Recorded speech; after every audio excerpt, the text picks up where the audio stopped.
नमस्कार दोस्तों, स्वागत है आप सभी का YouTube channel study point test पर। आज है 15 मई 2023। आज जो हिंदी का पेपर हुआ है फर्स्ट शिफ्ट का, उसमें जो क्वेश्चन पूछे गए थे उन क्वेश्चनों का पेपर एनालिसिस लेकर हम यहाँ पर आ चुके हैं। पेपर में किस टॉपिक सबसे ज़्यादा प्रश्न पूछे जा रहे हैं, पेपर का लेवल कैसा आया, तो पेपर का लेवल मॉडरेट आया है। यहाँ पर बच्चों द्वारा जो क्वेश्चन प्रोवाइड कराए गए थे, आज उन क्वेश्चनों पर बात की जाएगी। दोस्तों, अगर चैनल से पहली बार जुड़े हैं तो चैनल को सब्सक्राइब कर लें और बेल आइकन के बटन को प्रेस करें, जिससे आने वाली वीडियो का नोटिफिकेशन आपको सबसे पहले मिल सके। चलिए आज का पेपर शुरू करते हैं। देखते हैं पहला क्वेश्चन क्या पूछा गया। ऋषि के पर्यायवाची शब्द हैं, तो कौन होते हैं ऋषि के पर्यायवाची शब्द? मुनि हो गया, मनीषी, महात्मा, साधु और संत। ये सभी ऋषि के पर्यायवाची होते हैं। जो भी आपके ऑप्शन में रहा होगा देख लेना उसको। यहाँ पर कुछ बच्चे कमेंट करते हैं कि सर ये क्वेश्चन नहीं आए थे, तो यहाँ पर बच्चों द्वारा एग्जैक्ट क्वेश्चन नहीं मिल पाते हैं, उनसे रिलेटेड क्वेश्चन यहाँ पर हम प्रोवाइड कराते हैं। अगला क्वेश्चन देखते हैं। सक्रिय का विलोम शब्द है, तो सक्रिय का विलोम शब्द क्या होता है? निष्क्रिय होता है। अगला क्वेश्चन देखते हैं। सबके हृदय की बात जानने वाला वाक्यांश के लिए एक शब्द क्या होगा? तो ये अंतर्यामी होगा, सबके हृदय की बात जानने वाला। चलिए आगे देखते हैं। अगला क्वेश्चन देखते हैं। मध्य प्रदेश का सर्वप्रथम पूर्ण साक्षर जिला कौन सा है? तो ये इंदौर है। अगला क्वेश्चन देखते हैं। हिंदी का पहला उपन्यास कौन सा है? तो ये परीक्षा गुरु है।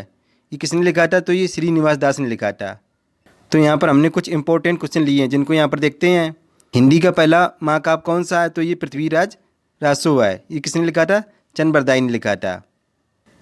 अगला देखते हैं। हिंदी की प्रथम मौलिक कहानी कौन सी है? इंदुमती है। ये किसने लिखी थी? किशोरीलाल गोस्वामी ने लिखी थी। अगला देखते हैं। हिंदी का प्रथम मौलिक नाटक कौन सा है? नहुस है। ये किसने लिखा था? गोपाल चंद्र गिरधर दास ने लिखा था। अगला देखते हैं। हिंदी के प्रथम कवि कौन है? तो ये सरपा हैं। इन्होंने क्या लिखा था? दुआकोश लिखा था। अगला देखते हैं। हिंदी भाषा की प्रथम कवित्री कौन थी? तो ये मीराबाई थी।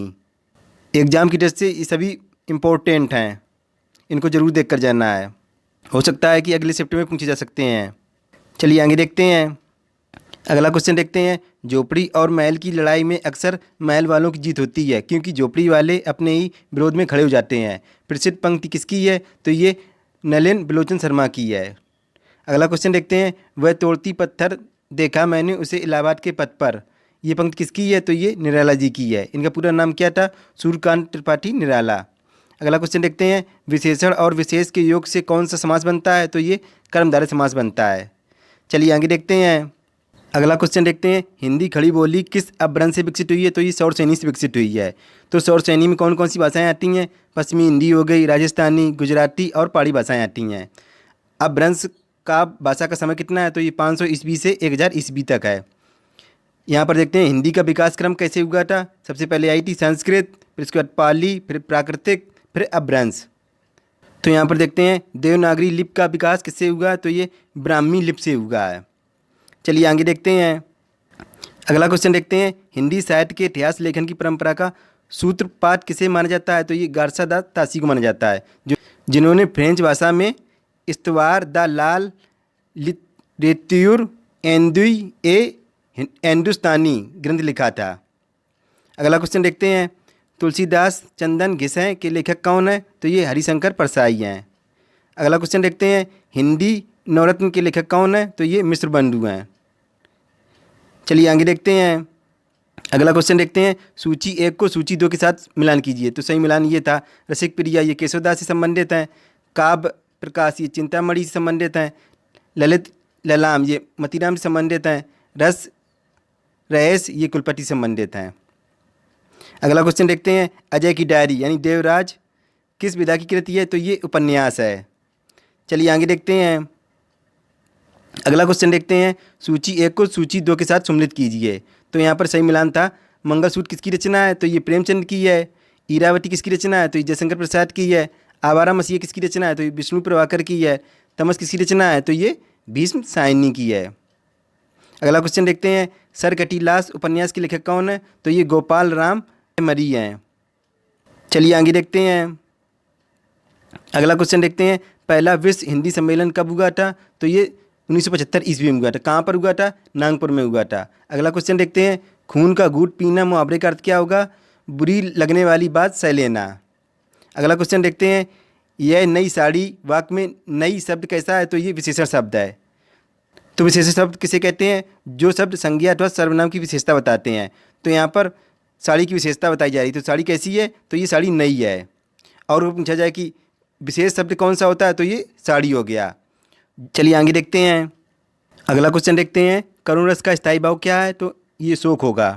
और अगर पूछा जाए कि श्रृंगार रस का स्थायी भाव क्या होगा? तो रति होगा। हास रस का स्थायी भाव हास होगा। वीर रस का स्थायी भाव उत्साह होगा। शांत रस का स्थायी भाव निर्वेद होगा। रौद्र रस का स्थायी भाव क्रोध होगा। बीभत्स रस का स्थायी भाव जुगुप्सा या घृणा होगा। अद्भुत रस का स्थायी भाव विस्मय होगा। भयानक रस का स्थायी भाव भय होगा। सभी एग्जाम की ड्रेस से इंपॉर्टेंट हैं, इनको जरूर देख कर जाएँ, अगले शिफ्ट में इससे क्वेश्चन बन सकते हैं। चलिए आगे देखते हैं, अगला क्वेश्चन देखते हैं। पहले और तीसरे चरण में 11-11 मात्राएं होती हैं और दूसरे और चौथे चरण में 13-13 मात्राएं होती हैं। तो वह छंद कौन सा होता है? तो ये सोटा छंद होता है। और अगर यहीं पर पहले तीसरे चरण में 13-13 मात्राएं दे दी जाती और दूसरे और चौथे चरण में 11-11 मात्राएं दे दी जाती, तो कौन सा छंद हो जाता? तो यह दोहा छंद हो जाता। कौन सा? दोहा। दोहा का उल्टा सोरठा होता है। अगला क्वेश्चन देखते हैं, प्रत्येक चरण में 16 मात्रा वाला 4 चरणों का समात्रिक छंद है, तो कौन सा होता है? तो ये चौपाई छंद होता है। और अगर पूछा जाए दोहा और सोरठा कैसे छंद हैं, तो ये अर्ध समात्रिक छंद होते हैं। कुंडलिया कैसे छंद है? तो ये विषम मात्रिक छंद होता है। चलिए आगे देखते हैं, अगला क्वेश्चन देखते हैं, दोहा और सोरठा के संयोग से बनने वाला छंद कौन सा होता है? तो ये कुंडलीय छंद होता है। इसमें 6 चरण होते हैं। इसके प्रत्येक चरण में 24-24 मात्राएं होती हैं। इसके प्रथम 2 चरण दोहा के और बाद के 4 चरण रोला के होते हैं। और ये कैसे छंद होता है? तो ये विषम मात्रिक छंद होता है। अगला क्वेश्चन देखते हैं, जहाँ वर्णों की आवृत्ति होती है तो वहाँ पर कौन सा अलंकार होता है? तो वहाँ पर अनुप्रास अलंकार होता है। अगला क्वेश्चन देखते हैं, चरण कमल बंदव हरिराई में कौन सा अलंकार है? तो इसमें रूपक अलंकार है। चलिए इसी के साथ आज का पेपर एनालिसिस कंप्लीट हुआ। और कैसे लगा हमें कमेंट बॉक्स में जरूर लिखकर बताएं। दोस्तों अगर वीडियो अच्छा लगा तो वीडियो को लाइक करें और अपने दोस्तों को शेयर करें। मिलते हैं नेक्स्ट एनालिसिस में, तब तक के लिए goodbye, have a nice day.